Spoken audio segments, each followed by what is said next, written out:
maybe I don't need it, but I think I do. I'll wear it. So she wears the rest strap too. That's just part of the ensemble. So I figure if she goes home and if Mike wants to ride her with the breast strap, and she's used to it. If he doesn't, no harm done. He doesn't have to. There's no problem. Either way, she's going to be comfortable either way. Now, she's probably not going to do too much, but I'm going to go ahead and, just for demonstration purposes, I'll let her move off too. I wouldn't be afraid to go ahead and climb on her right there, but I'll move her off a little bit. You'll see that she's had this done enough times that more than likely when I get ready to ask her to come in, she's going to be ready to come right on into me. I'll just move her around here a little bit. Now I'll step over here and kind of ask her to come in to me. Come on. No. She kind of drifted off, and we'll go back this way and I'll draw her back. Come on. Come on. Here. Over here. Come on.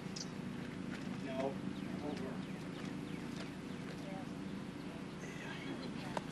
Come on. Come on. Now, probably with her, I'll go ahead and put a bridle on her this time without putting the halter on her.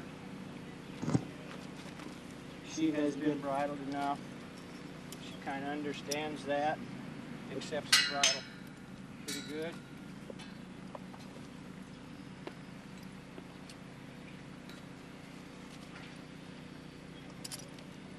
And I'm going to show this here so you can see when I put her bridle on. Same thing, I'll take the bridle, the headstall, my right hand, and I'll stick her nose all the way through the headstall.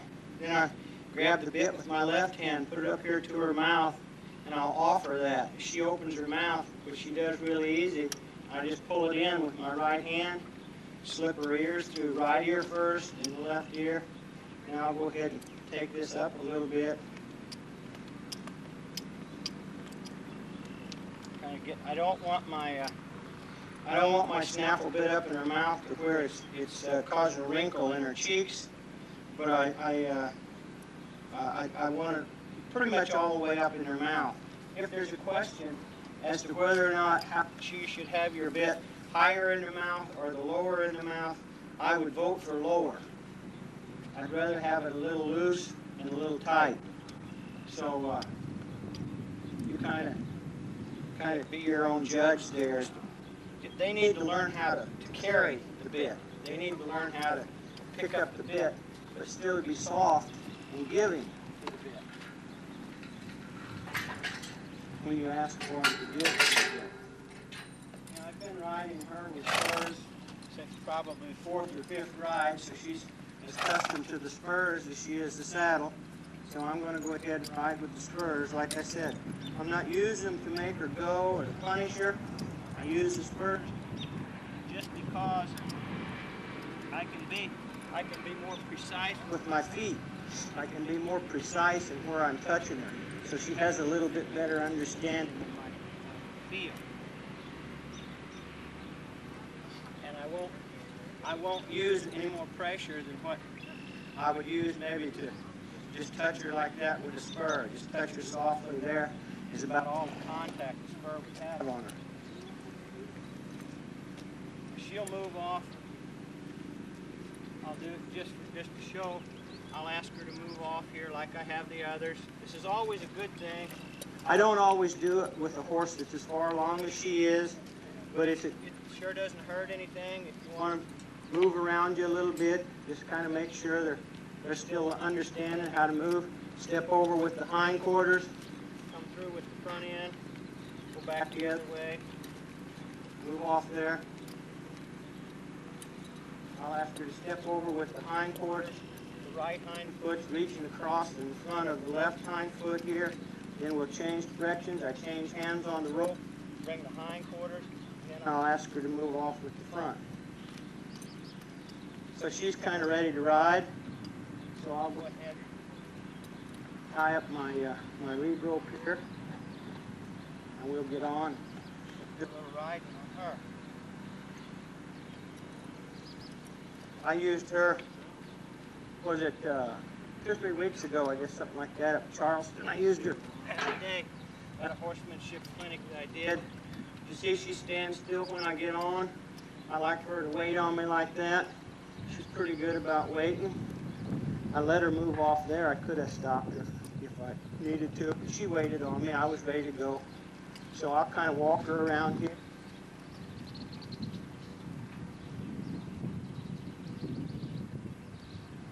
I think I probably ought to, I don't think I checked my cinch. I'm going to step back down, make sure I got my cinch tight. I lacked about 3 holes there. If I can get one or more.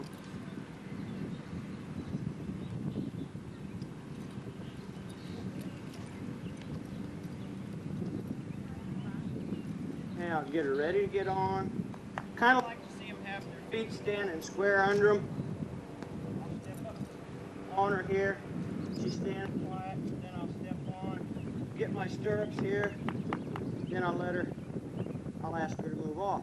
She kind of waits on me. And that's what I look for.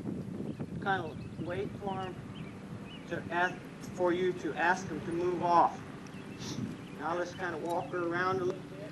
As I walk her around, I'll start bending her. Just like I did all of the others that I've ridden. Bend and bend and bend. Bend her to the left. Here. Hindquarters are coming across. Then I'll let her step out with the front feet. Now I'll show you here a little bit later on. She's a little farther along, and I'll just won't ask her to give her hindquarters before I ask her to give her front end, because she's farther along, and she gets her hindquarters under her correctly without me having to step her across behind. But I'll do that here a little bit now. Then I might take her around here and we'll just let her trot a little bit. I'll just kind of build a little life in her.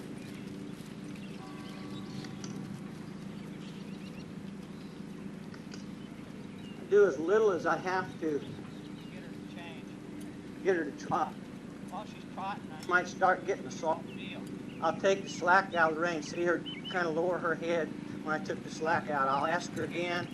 Right there, when she gives to me, I'll kind of lighten up to let her go again. I'll let her go. If she gives to me, I'll let her go back to trot. Here, I'll pick up on the reins again a little bit.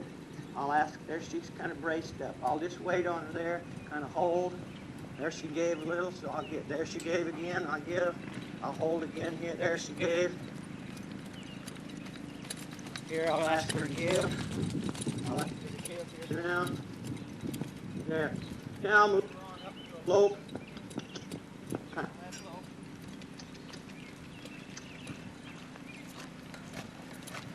She kind of lopes out. She usually stays pretty relaxed. That's one of the keys to start to lope right. If you let them lope, don't make them lope. Just let them lope. You're not going to get in trouble. You're not going to have to be in as much of a hurry. You don't feel like you've got to take off and go to a fire. You can let your reins stay relaxed and loose. You can see I ain't doing a whole lot with my reins here right now. She's kind of loping, pretty relaxed, pretty smooth. And I just kind of sit here and enjoy the ride.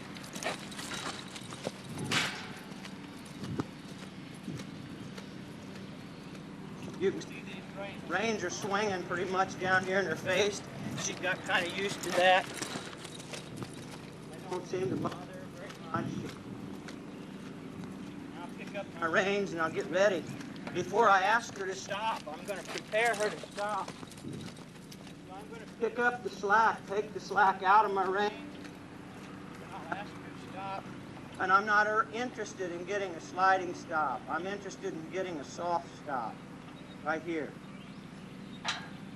Sarah and Cheryl have probably heard soft stop so much that it kind of echoes in their ears. Yesterday I did a horsemanship clinic over at O'Fallon, and they were there, every time they were going around the pen, I was always saying, get a soft stop, get a soft stop, be soft. Well, now you see why. It has its value.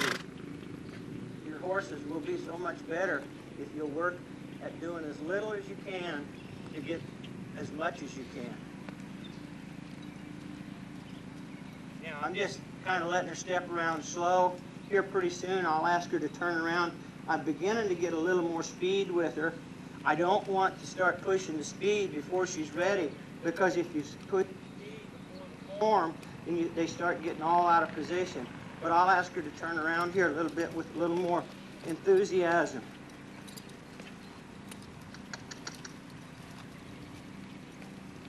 That's a little bit faster, but still not, that wasn't a real good turnaround. She can do better than that. We'll try it this direction.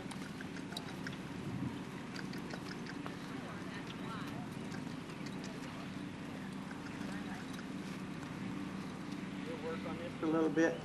Neither one of those was really what I call a good turnaround for her. She's a lot better. There's a beginning of a better turnaround. There's a good try. It's a good try. There she's trying to turn around. We'll go this way. One of the things that she's doing, you may notice, you may not notice, but I noticed, as I ask her to turn around here with a little bit more speed or a little bit quicker, she kind of wants to maybe flip her nose or raise her head up a little bit. I'll just have to work on that, holding a little pressure there when she pitches her nose out, and when she brings it down, I'll release that pressure as I ask her to turn around.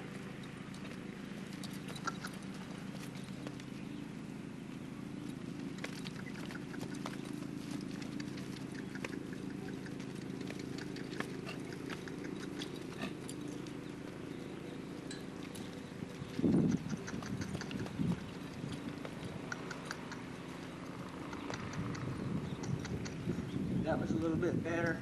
She's still a little rough there, but like I said, she's had 90 days. She's not finished. She's just getting a good start. She's doing some pretty correct stuff. She's really riding nice. And you see, when I'm done, she walks off. We don't have a horse that's scared. She's nervous. I have a spur to jab her. I have touched her with a spur, but I didn't hurt her and I didn't scare her. You can see that that spur didn't do anything to her except encourage her to pick up her speed a little bit. Here I'm using a little more neck rein and a little less direct rein than what I did with the yap. She's a little farther along, so I can use a little more neck rein, right rein, a lot of right rein, just a little left rein. I'll bump her as she kind of gets lost. Reminder, you can see that left rein, the slack that comes in it. That means I'm using less left rein as she comes around. Now we'll try it to the right. I'll start her with the right rein, then I'll use my neck rein there. I'll bump her here with the right rein, and I'll come back and loosen it up. Let her hunt that turnaround. There. Kind of like that. Now we'll turn around. We'll go this way, go the other way. I'll let her lope out here so we lope both directions.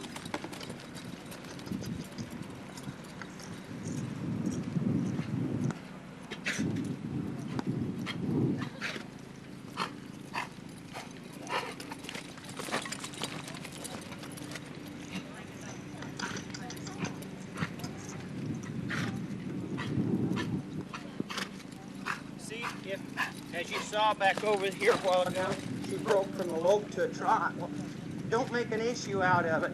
It's no big deal. We'll just start over again because she still needs practice going from her trot to her lope anyway. So we'll just take advantage of that and let her make that transition and start loping again. Now what I'm going to start doing with her as we lope around, now I'm going to start working on a soft feel here.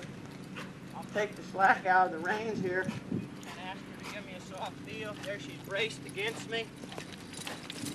When she gives to me, I'll give to her. Right here I'm holding tension on the rein. I'm waiting on her. I'm waiting on her. When she gives me a try, I'll give it release. Here I'm waiting on her yet. Feels pretty braced here. And I'll wait on her. There's the try. I'll release her. Now I'll brace. I'll hold on her again. I'm not pulling on her. I'm just reaching a point where the slack is out of the range, and she's pushing against me. She's pushing against me. I'll release. She's pushing against me right here, and I'm holding. She's still pushing against me. She's still pushing against me. There she gave. There she gave again. There she gave, little. There she gave. I'll hold, pull and hold. When she gives, I give. When she gives, there. She gives, there she gave again. She gives, I'll give. She's holding against me, I'll hold against her. I'll just hold and wait. When she gives, I'll give. I'm waiting, waiting, waiting, waiting, waiting. She thought about it. There was a gift. There. Now I'll get her around here. I'll ask her to stop. Oh. There she gave. We'll back up a little. Back up a little more.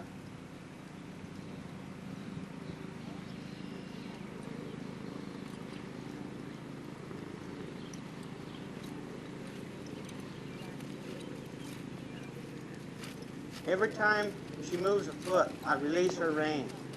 When I'm back, every time she moves a foot, I'll give her a release on the rein. When I feel that foot coming off the ground, I'll release, but I come right back. Come right back. Release and come right back.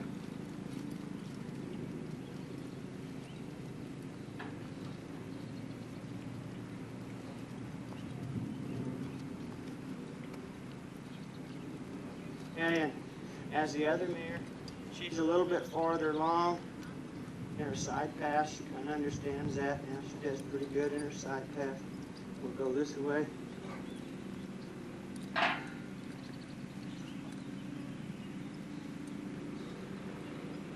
And we'll go back to our left.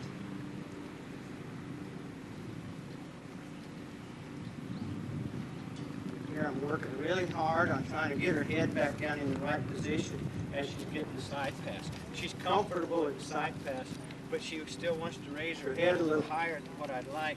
So I want to try to control the head to keep her back down in the right position as she was doing her side pass. Do a walk off.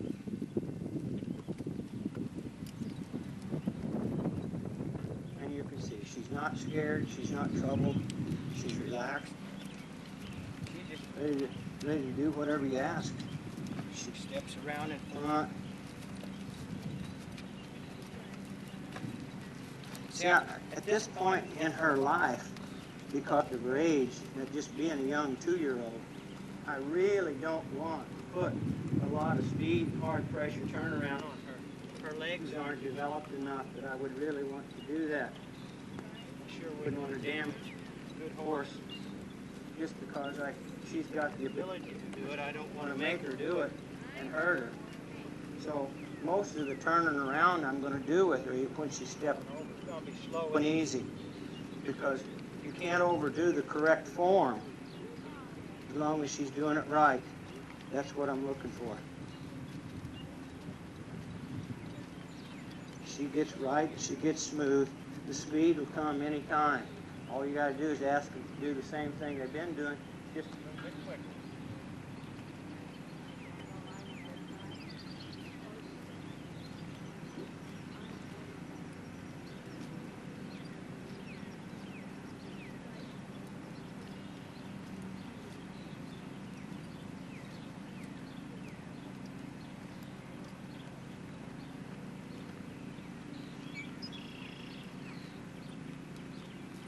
Okay. Any questions? No? No? Any questions? But yeah, do you ever wear fries? Do you put like boots on them to protect their ankles? Splint boots? Yeah, well, not necessarily split boots, but like a protective sport boot or anything. No. Do you think that hinders their performance? No. No. There's nothing wrong with that. I will sometimes, if I've got a horse that I've got turning around pretty good with a lot of speed, and he's got shoes on his front feet, then I'll probably put some splint boots on him. If he has trouble, some of them will have trouble stepping on their feet, but I usually don't have I used to have a lot more trouble with that than I do now. And the reason that I used to have trouble with it was because I was not teaching my horses how to turn around correctly. Now that I'm teaching my horses how to turn around correctly, I rarely have a problem with it. But if they don't know how to turn around correctly, and they don't know how to use and where to put their feet, then I've had them, they'll bump their shins and they'll step on themselves. A lot of times I have to put bell boots on them because they'd really step on their pasture and their cornet band, have them cut and skinned and stuff like that. But I don't do that anymore, and I hardly ever have a problem with one stepping on themselves. Oh, once in a while they'll clip themselves, but it's usually not bad enough that it tears the hair off or anything like that. So I don't have as much problem with it. And I feel like either that or I'm just getting a lot more athletic horses, and I'd rather think it's because we're doing something right, and they don't need to because they know how to use their feet. So, but if I've got a horse, like a few years ago, I had a little stud horse that a fella sent to me for reining training, and I had him pretty far along in his training, and he was shod, and I was doing some pretty hard spins and sliding stops. So then, I got, just for precautionary measures, I went ahead and put splint boots and skid boots on his back, just to kind of protect him. But for most everyday riding and training, I hardly ever use them. If I go to a team pen or something like that, I'll probably do it, just because there's a lot of hard, fast turns. But something like that's about all. This is kind of it. This is 90 days. You've seen one that's 30 days. I've seen one with about 10 rides. The sorrel I had in here that I was roping off of, I don't know how many rides he's had. He's probably had 12 or 13. Actually, he's had more than that. He's a 7-year-old, so he's had several rides. He's getting pretty far along. He can turn around pretty good. By the way, I had him turn it around yesterday, and I still had a headache when I got home last night. Yeah. Well, I know nothing about horses. Uh-huh. But what age do they get stronger legs? Are their legs mature? It varies with every horse. It's like people, some people will mature physically quicker than other people, and horses do too. But as a rule, by the fall of their 2-year-old year, most of them are beginning to get their legs pretty solid. And by the time of the spring of the 3-year-old, I don't worry a whole lot about it. Now, I still worry about it. I don't worry as much about it in the reining as I do on like roping a cow or something like that, where there's a lot of strain on their back and on their legs too. I try not to rope any heavy stuff. When I say heavy, anything over 500 pounds, I probably wouldn't want to rope off of a 3-year-old, because that's a lot of stress on their legs yet. They're still, by the time they're 4-year-old, I don't worry about it then, because they're pretty solid, unless they've got a physical defect of some kind. But the late 3-year-old and 4-year-old, then I don't worry at all. But usually by the time they're a late 2-year-old, I feel like their legs are pretty far along, that I don't worry too much about it.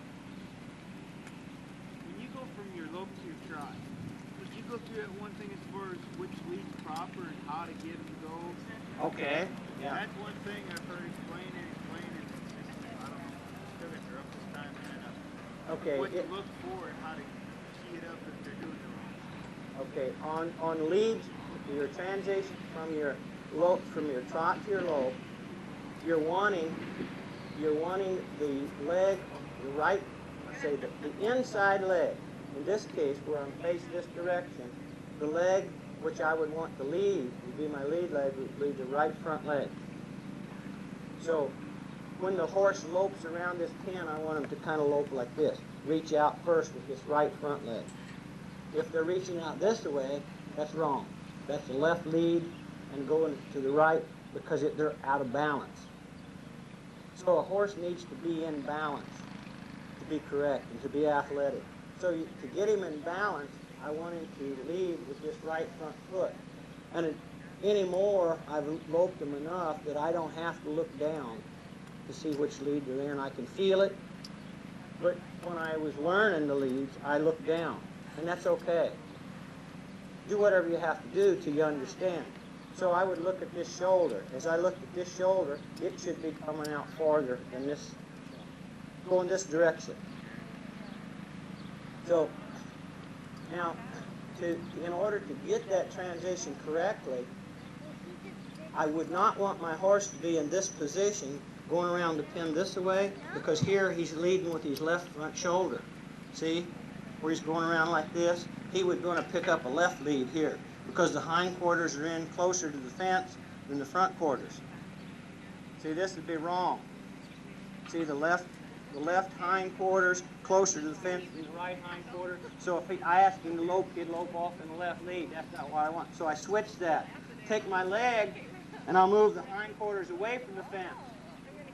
That brings this shoulder in closer to the fence. So I get this shoulder in closer to the fence. The hind quarters, with my outside leg, I'm moving the hind quarters away from the fence. I move the hind quarters away from the fence. I'll move up to a trot. And this horse doesn't usually miss a lead. There. See, she's leading with this right front foot. See, it's coming out like this. She comes around. And she picked that lead up because she was in balance. This right, her front shoulders was closer to the fence than the hind quarters. And that's why she picked up her right lead. Now I'll bring her into the middle here. I'll let her come back down to a trot, and I'll go the other way. This time, I want the hind quarters to stepping off to my left. The front quarters a little closer to the fence. And there she picks up the left lead. So the left lead this time.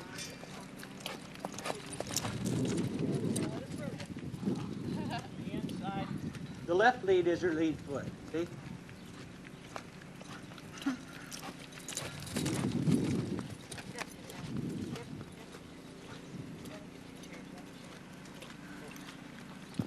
If you do a figure eight, will she be on the right lead? She won't do a flying lead change yet. That's too much for her to ask. I wouldn't. I could get her to do it. In this pen, I couldn't. But in this arena, I could.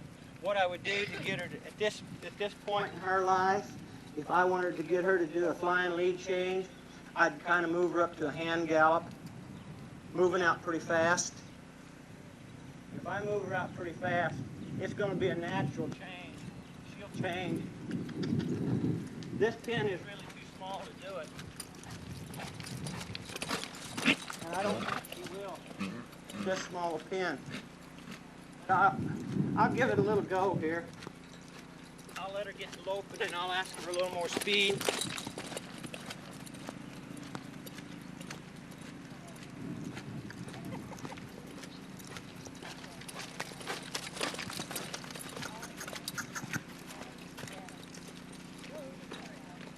She changed there. It wasn't smooth, but she changed.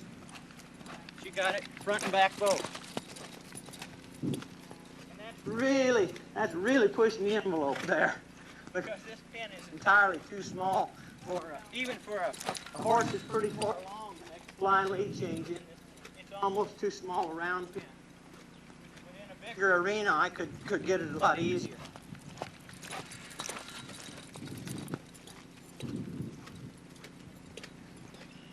Like as far as right lead, left lead, only thing that pertains to is like when you're turning or going around the circle, around the arena. I'm sorry, I didn't hear what you said. Like as far as it being a left lead or right lead, I mean the only time that ever comes into play with anything is strictly for turning purposes, or like if you're going in a circular pattern. Yeah, anytime you're turning, if they have a maneuver to make, a left or a right, they're going to have to lead with one foot or the other. Because that means if they're turning to the right, they need this foot here to be the lead foot. Like if you come down this arena, come down from the straightaway and hit the end of the arena, just doing a oval out of it. I mean, they tend to naturally pick up the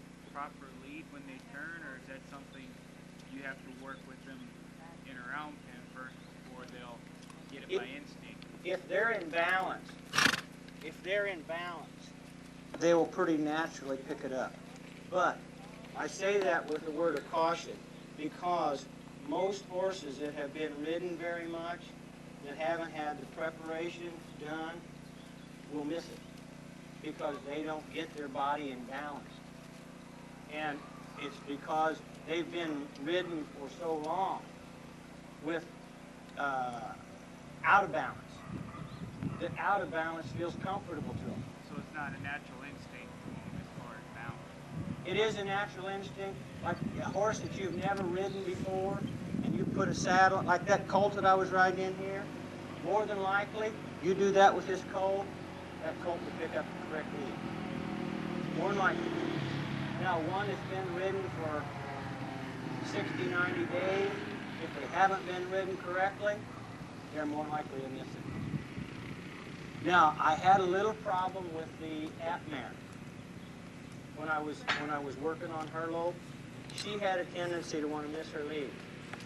And it was all because she was not letting her body get in balance.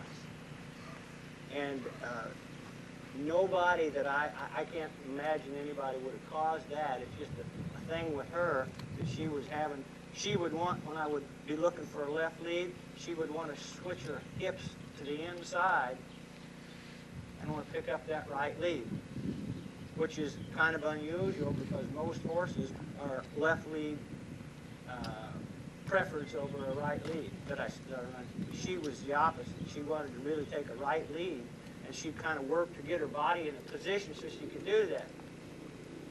So I didn't make her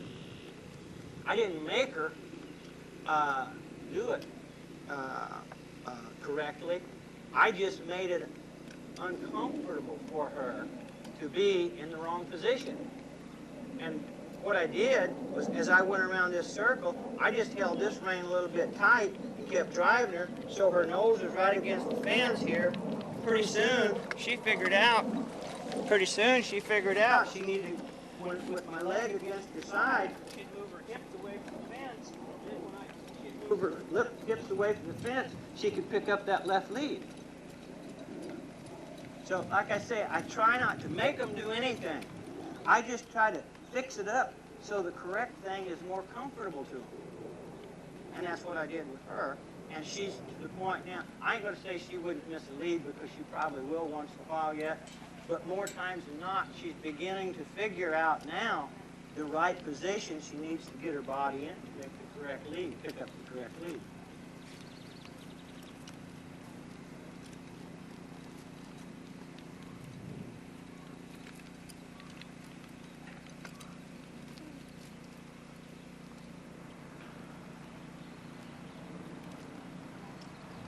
All the other horses that I had too, from the like Palomino to the App and this one, I try to get them so I can put a little pressure on them, get them to lower their head if I want.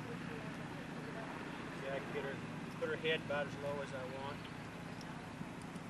I don't really have much need for her to get her head much lower on her knees, but I might get her head pretty low down there if that's what I want.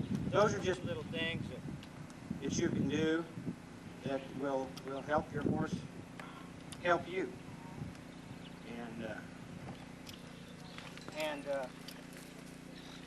That's one more thing I want to touch on too, just briefly. I won't dwell on it, but you see all of the horses that I've ridden here today, including my 7-year-old over there, I've ridden them in a snaffle bit or the one colt of mine I rode in Boswell, Hackamore.